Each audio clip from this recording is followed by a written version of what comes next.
வாய் smell வர்றதுக்கு காரணங்கள் பார்த்தீங்கன்னா, பல்லு பார்த்தா நல்லா லைன் தான் இருக்கு, நீட்டா இருக்கிற மாதிரி இருக்கும். பட் பல்லு உள் பகுதி, அதாவது நாக்கு வைக்கிற பகுதி இருக்கு இல்லையா, அந்த பகுதியில் அவங்க சரியா பிரஷ் பண்ணாம நிறைய டெபாசிட்ஸ் இருந்திருந்தாலும் அவங்களுக்கு வாயில ஸ்மெல் வரலாம். அசிடிட்டி ப்ராப்ளம் இருக்கிறவங்களுக்கு, அதுக்கப்புறம் தண்ணி வந்து நிறைய குடிக்காதவங்களுக்கு, அந்த மாதிரி ஏதாவது ப்ராப்ளம் இருக்கிறவங்களுக்கும் வாயில ஸ்மெல் வர்றதுக்கு வாய்ப்பு இருக்கு. பல்லில் ரத்தம் வர்றதுன்னு பார்த்தீங்கன்னா வந்து நிறைய அழுக்கு சேர்ந்துருச்சு அப்படின்னா என்ன ஆகும்னா, அழுக்கு சேரும் போது நம்மளுக்கு பாக்டீரியல் கண்டென்ட் ஜாஸ்தி ஆகுது. அது நம்ம ஈரை வந்து இன்ஃபெக்ட் பண்ணி விட்டுரும். நல்லா இன்ஃப்ளேம்டாக இருக்கிறனால நம்ம ப்ரஷ் பண்ணும் போது ப்ளீட் ஆகும். சில பேருக்கு எதுவும் லைட்டாக ஏதாவது கடிச்சு சாப்பிடும் போது கூட ரத்தம் வரும். அப்படின்னா என்னன்னா அவங்க ஈர் வந்து ரொம்ப இன்ஃபெக்ட் ஆயிருக்குன்னு அர்த்தம். நம்ம வந்து ஸ்கேலிங் சொல்லுவோம் அந்த ப்ரொசீஜர், அந்த ஸ்கேலிங் ப்ரொசீஜர் பண்ணிக்கணும். குழந்தைங்களுக்கு வந்து நம்ம ப்ரஷ் பண்ணி விட்டு நம்ம மெயின்டைன் பண்ணணும். அது ரொம்ப இம்பார்ட்டன்ட். நிறைய பேர் என்ன நினைப்பாங்கன்னா, பால் பல்லு தானே, பிரச்சனை வந்தால் என்ன, டாக்டர் வந்து பல்லை எடுத்துடலாம் அப்படின்னு நினைப்பாங்க. பட் அப்படி கிடையாது. எதனாலனா பல்லுன்றது வந்து நம்மளுக்கு வெறும் சாப்பிட்றதுக்கு மட்டும்தான் அப்படின்னு கிடையாது. அது வந்து நிறைய விஷயம் இருக்குது. நம்மளுடைய ஃபேஷியல் ஹைட்டை மெயின்டைன் பண்ணணும். குழந்தைங்க அப்போ தான் பேச ஆரம்பிப்பாங்க. அதுலேயே அவங்களுக்கு இந்த சொத்தெல்லாம் இருந்ததுன்னா நம்மளுக்கு அந்த பேச்சு உச்சரிப்பு அதெல்லாம் வர்றதுக்கு வந்து கஷ்டமாக இருக்கும். ஸோ குழந்தைங்களுக்கு வந்து சின்ன வயசுலேருந்தே அந்த பல்லை மெயின்டைன் பண்ணுறது, ப்ரஷிங் பண்ணுறதுலாம் இம்பார்ட்டன்ஸை பெரியவங்க சொல்லி ட்ரெயின் பண்ணிடுறது ரொம்ப இம்பார்ட்டன்ட்.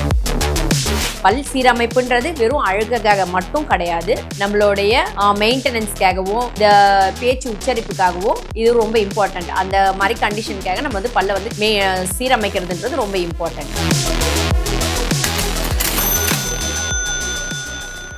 இப்போ நெறைய பேர் என்ன ப்ராப்ளம் சொல்றாங்கன்னா, அவங்க அப்பதான் பிரஷ் பண்ணிட்டு வந்திருப்பாங்க. பட் அவங்க வாயில துர்நாற்றம் வருதுன்னு சொல்றாங்க. இதுக்கு என்ன ரீசன் டாக்டர்? வாய் ஸ்மெல் வர்றதுக்கு காரணங்கள் பார்த்தீங்கன்னா, ஃபஸ்ட்டு வந்து பேசிக்காக வாயில் நிறைய அழுக்கு இருந்தது அப்படின்னா அவங்களுக்கு வந்து வாயில் ஸ்மெல் வரலாம். நீங்கள் வெளியில் பார்க்கும்போது வந்து வெளியில் அவங்க ப்ரஷ் பண்ணுறது வந்து பல்லு பார்த்தா நல்லா லைன் தான் இருக்குது, நீட்டாக இருக்கிற மாதிரி இருக்கும். பட் பல்லு உள் பகுதி, அதாவது நாக்கு வைக்கிற பகுதி இருக்கு இல்லையா, அந்த பகுதியில் அவங்க சரியாக ப்ரஷ் பண்ணாமல் நிறைய டெபாசிட்ஸ் இருந்திருந்தாலும் அவங்களுக்கு வாயில் ஸ்மெல் வரலாம். அது இல்லாமல் அவங்கள ஜென்ரலாக உடம்புல ஹெல்த் இருக்குது, அதாவது இன்கேஸ் அசிடிட்டி ப்ராப்ளம் இருக்கிறவங்களுக்கு, அதுக்கப்புறம் தண்ணி வந்து நிறையா குடிக்காதவங்களுக்கு, அந்த மாதிரி ஏதாவது ப்ராப்ளம் இருக்கிறவங்களுக்கும் வாயில் ஸ்மெல் வர்றதுக்கு வாய்ப்பு இருக்குது. அதுவும் இல்லாமல் மோஸ்ட்லி இந்த டயபெட்டிக் பேஷண்ட்ஸு அவங்கலாம் பார்த்திங்கன்னா, அந்த மாதிரி இருக்கிற பேஷண்ட்ஸ்க்குலாம் வந்து அன்கண்ட்ரோல் டயபெட்டிக்காக இருக்கவங்களுக்குலாம் வாயில் ஸ்மெல் வர்றதுக்கு வாய்ப்பு இருக்குது. அதே சமயத்தில் வந்து நிறைய தண்ணி குடிக்காததுனால கூட வாயில் ஸ்மெல் வரும். ரொம்ப நேரம் பேசாமல் வாயை மூடிக்கிட்டு இருக்கிறாங்க, அந்த மாதிரி சமயத்துலேயும் வந்து உங்களுக்கு வாயில் ஸ்மெல் வர்றதுக்கான வாய்ப்பு இருக்குது. ஸோ நம்ம இப்போ அது வந்து எதனால வருது அப்படின்றத வந்து நம்ம ஒரு டென்டிஸ்ட் கிட்ட போனோம்னா வாயில் க்ளீனிங் ஃபஸ்ட்டு பேசிக் அதுதான். வாயில் அழுக்கு இருக்கான்னு பார்த்துட்டு அதை ரூல் அவுட் பண்ணணும்.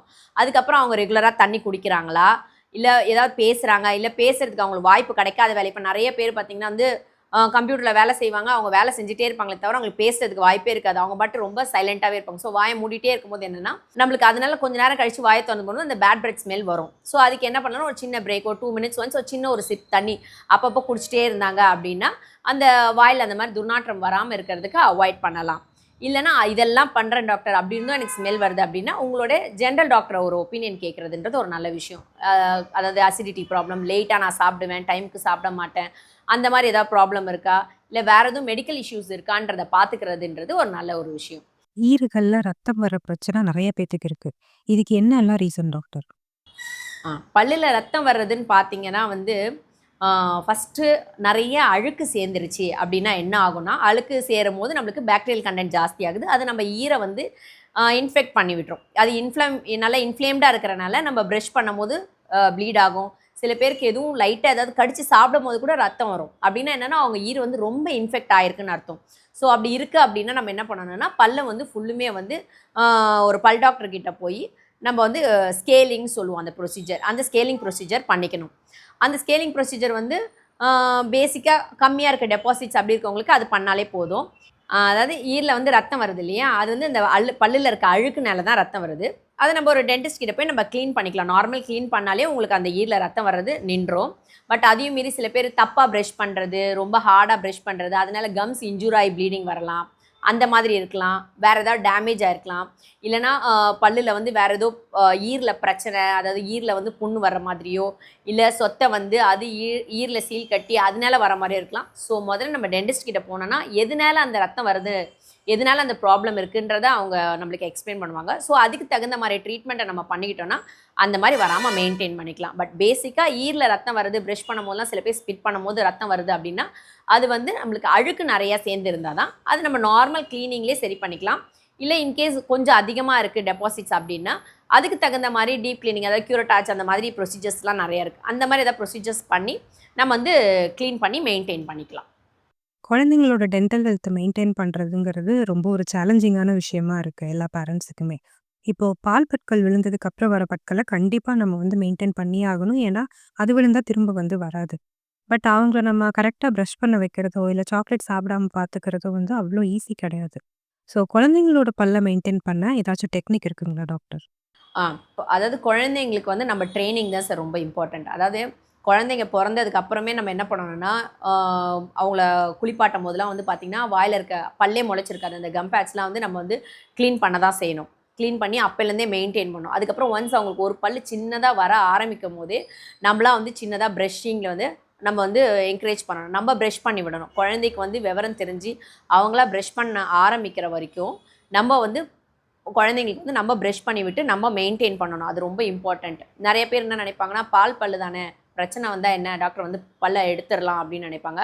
பட் அப்படி கிடையாது. எதனாலனா பல்லுன்றது வந்து நம்மளுக்கு வெறும் சாப்பிட்றதுக்கு மட்டும்தான் அப்படின்னு கிடையாது. அது வந்து நிறைய விஷயம் இருக்குது. நம்மளுடைய ஃபேஷியல் ஹைட்டை மெயின்டைன் பண்ணும். பால் பற்கள் வந்து அடுத்து வரக்கூடிய பெர்மனன்ட் பல் வரதுக்கூடிய ஒரு வழியாக அது இருக்கும், மெயின்டைன் ஆகும். அந்த ஸ்பேஸ் மெயின்டைனுக்கு வந்து அந்த பாற்பற்கள் வந்து ரொம்ப முக்கியம். ஸோ அதனால் வந்து சின்ன குழந்தைங்களுக்கு ஃபஸ்ட்லேருந்தே நம்ம வந்து ட்ரெயின் பண்ணிடணும். முக்கியமாக நம்ம வந்து ஆரம்ப கட்டத்தில் பசங்களுக்கு பல்ல நம்ம தான் பேரண்ட்ஸ் தான் வந்து வளக்கி விடணும். அவங்களுக்கு நம்ம ப்ரஷ் பண்ணிவிட்டு அந்த ப்ரஷிங் வந்து அவங்களுக்கு என்கரேஜ் பண்ணணும். என்கரேஜ் பண்ணுறதுக்கு நம்மளும் அந்த பிள்ளைங்களோட சேர்ந்து ப்ரஷ் பண்ணுறது, நைட்டு படுக்க போகும்போது குழந்தைங்களோட சேர்ந்து நம்மளும் ப்ரஷ் பண்ணுறது, அது வந்து ஒரு ரொட்டீன் ஹேபிட்டாக கொண்டு வரதுன்றது ரொம்ப இம்பார்ட்டண்ட்டான விஷயம். பட் அதையும் மீறி குழந்தைங்களுக்கு ஏதாவது பிரச்சனை வந்தது, ஏதோ சின்னதாக சொத்தை இருக்குன்னா அதை அட்ரஸ் பண்ணி கண்டிப்பாக ட்ரீட்மெண்ட் பண்ணணும். பால் பல்லு தானே எடுத்துடணும்னு சொல்லி எடுத்துடக்கூடாது. ஏன்னா அந்த பல் எடுத்துட்டா பிள்ளைங்களுக்கு முதல்ல சாப்பிட்றது கொள்வது கஷ்டமாக இருக்கும். சாப்பிட்றது ரொம்ப கஷ்டமான விஷயமா இருக்கும். இன்னொன்று அவங்க இப்போ முன்னாடி இருக்க பல்லெல்லாம் நிறைய பிள்ளைங்களுக்கு வந்து கற்பாய் சொத்தையாகி வெறும் வேறு தான் இருக்கும். அது என்ன ஆகும்னா அவங்களுடைய ஃபேஷியல் ஹைட்டை வந்து டிஸ்டர்ப் பண்ணும். அடுத்து பல்லு வளர்றதுக்குரிய மெயின்டெனன்ஸ் வந்து அந்த ஸ்பேஸ் வந்து மெயின்டைன் ஆகாது. அது ஒன்று. அது இல்லாமல் ப்ரொனவுன்சியேஷன் நம்மளுக்கு வந்து கஷ்டமாக இருக்கும். குழந்தைங்க அப்போ தான் பேச ஆரம்பிப்பாங்க. அதுலேயே அவங்களுக்கு இந்த சொத்தெல்லாம் இருந்ததுன்னா நம்மளுக்கு அந்த பேச்சு உச்சரிப்பு அதெல்லாம் வர்றதுக்கு வந்து கஷ்டமாக இருக்கும். ஸோ குழந்தைங்களுக்கு வந்து சின்ன வயசுலேருந்தே அந்த பல்லை மெயின்டைன் பண்ணுறது, ப்ரஷிங் பண்ணுறதெல்லாம் இம்பார்ட்டன்ஸை பெரியவங்க சொல்லி ட்ரெயின் பண்ணிடுறது ரொம்ப இம்பார்ட்டன்ட். அதையும் மீறி இந்த மாதிரி ஏதாவது சின்ன சின்ன பிரச்சனை இருந்ததுன்னா உடனே டென்டிஸ்ட்டை பார்த்து அட்ரஸ் பண்ணி அதுக்கு ட்ரீட்மெண்ட் பண்ணிக்கிறது ரொம்ப நல்லது. ஈவன் சின்ன சொத்தையாக இருந்தாலும் குழந்தைங்களுக்கு வந்து ஃபில்லிங்ஸ் பண்ணலாம்.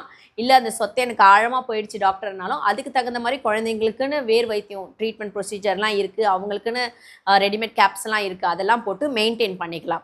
இல்லை அதையும் மீறி ரொம்ப மோசமாகிடுச்சு, அந்த பல்லை நான் எடுக்கக்கூடிய ஸ்டேஜில் தான் இருக்கிறப்ப தான் நீங்கள் டாக்டரை பார்க்குறீங்கனாலும் அதை எடுத்தாலும் அந்த ஸ்பேஸை மெயின்டைன் பண்ணுறதுக்கும் ப்ரொசீஜர்ஸ்லாம் இருக்குது. அந்த மாதிரி என்ன ப்ரொசீஜர் பண்ணலாமோ அதை பண்ணி அதை ப்ரிசர்வ் பண்ணி அந்த ஸ்பேஸை மெயின்டைன் பண்ணிக்கிறதுன்றது ரொம்ப இம்பார்ட்டண்ட். அப்போ தான் வந்து அடுத்து வரக்கூடிய பாற்பற்கள் வந்து ஆரோக்கியமாக வளரும். அது வளர்றதுக்கான இடமும் நம்ம வந்து கரெக்டாக மெயின்டைன் பண்ண முடியும். பல் வரிசை. நெறைய பேத்துக்கு பார்த்தீங்கன்னா, முளைக்கும்போதே வந்து ஒரு ஒரு பல்லும் ஒரு ஒரு டைரக்ஷன்ல முளைக்கும். ஸோ, அது எல்லாத்தையுமே நம்ம சரி பண்ண முடியுமா? இல்ல ஒரு வேளை சரி பண்ணாம அப்படியே விட்டுட்டா, ஃப்யூச்சர்ல ஏதாவது ப்ராப்ளம் வருங்களா டாக்டர்? பல்லு வந்து பார்த்திங்கன்னா எல்லாருக்குமே கரெக்டாக அலைன்மெண்ட் இருக்காது. எல்லாருக்குமே வந்து ஒவ்வொரு பல் ஏதாவது ஒரு பல்லாவது மாறி மாறி தான் இருக்கும்.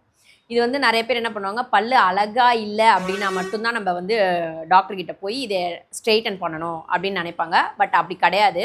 அழகுக்காக பண்ணுறதும் இருக்குது, அதை விட ஃபங்க்ஷனலாகவும் இருக்குது. அதாவது சில பேருக்கு வந்து பார்த்திங்கன்னா ரொம்ப கிராஸாக இருந்ததுன்னா அவங்களால வந்து மெயின்டைனே பண்ண முடியாது ப்ரஷ் பண்ணி நார்மலாக. ஸோ அந்த மாதிரி கண்டிஷனில் மெயின்டைன் பண்ண முடியல அப்படின்னா திருப்பி அந்த இடத்துல சாப்பாடு மாட்டுறதோ எது சாப்பிட்டாலும் மாட்டி சொத்தை வரும். ஸோ அந்த பல்லில் பிரச்சனை வரும். அந்த ஒரு காரணமாக இருக்கலாம். இல்லை பேசி உச்சரிப்பு, முகத்தோடைய அமைப்பு மாறுறது, அந்த மாதிரி நிறைய விஷயங்கள் இருக்குது. ஸோ இதுக்கெல்லாம் ட்ரீட்மெண்ட்னு பார்த்தீங்கன்னா இந்த கிளிப் ட்ரீட்மெண்ட் யூஸ்வலாக பண்ணுவாங்க. நிறைய கிளிப் ட்ரீட்மெண்ட்ஸ் ரொம்ப வருஷமாக அதை பண்ணிகிட்ருக்கோம். அந்த கிளிப் ட்ரீட்மெண்ட்டில் இப்போ லேட்டஸ்ட்டாக பார்த்தீங்கன்னா இன்வெஸ்லைன் வருது. நல்லா அட்வான்ஸ்ட் ஆகிடுச்சு. கிளிப் ட்ரீட்மெண்ட்னா வாயில் பல்லு நம்ம கிளிப்பை ஃபிக்ஸ் பண்ணிடுவாங்க. அதில் மெயின்டெனன்ஸ் வந்து கொஞ்சம் பண்ணுறது கஷ்டம் தான். ப்ளஸ் அது வந்து நம்ம ஏதாவது ஹார்டாக ஏதாவது கடிச்சோன்னா உடஞ்சிரும், அந்த மாதிரியான கண்டிஷன்லாம் இருக்குது. பட் இப்போ லேட்டஸ்ட்டாக வந்து அதுலேயே வந்து இன்வெஸ்லைன் வந்து பார்த்திங்கன்னா அந்த மாதிரிலாம் இல்லை. அது வந்து கழட்டி வச்சிடலாம். அதுக்கப்புறம் நம்ம நல்லா ப்ரஷ் பண்ணி நீட்டாக மெயின்டைன் பண்ணிவிட்டு திருப்பி போட்டுக்கலாம். சாப்பிட்ற டைமும் கழட்டிட்டு நம்ம சாப்பிட்டுட்டு திருப்பி மாட்டிக்கலாம். ஸோ அதனால் வந்து நல்லா அட்வான்ஸ்டாக வந்திருக்கு. ஸோ நம்ம அதுக்கேற்ற மாதிரி பல் அமைப்பை வந்து சீரமைச்சிக்கலாம். பல் சீரமைப்புன்றது வெறும் அழகுக்காக மட்டும் கிடையாது. நம்மளுடைய மெயின்டெனன்ஸ்க்காகவும் இந்த பேச்சு உச்சரிப்புக்காகவும் இது ரொம்ப இம்பார்ட்டண்ட். அந்த மாதிரி கண்டிஷனுக்காக நம்ம வந்து பல்லை வந்து சீரமைக்கிறதுன்றது ரொம்ப இம்பார்ட்டண்ட். கண்டிப்பாக பண்ணிக்கிறது நல்லது.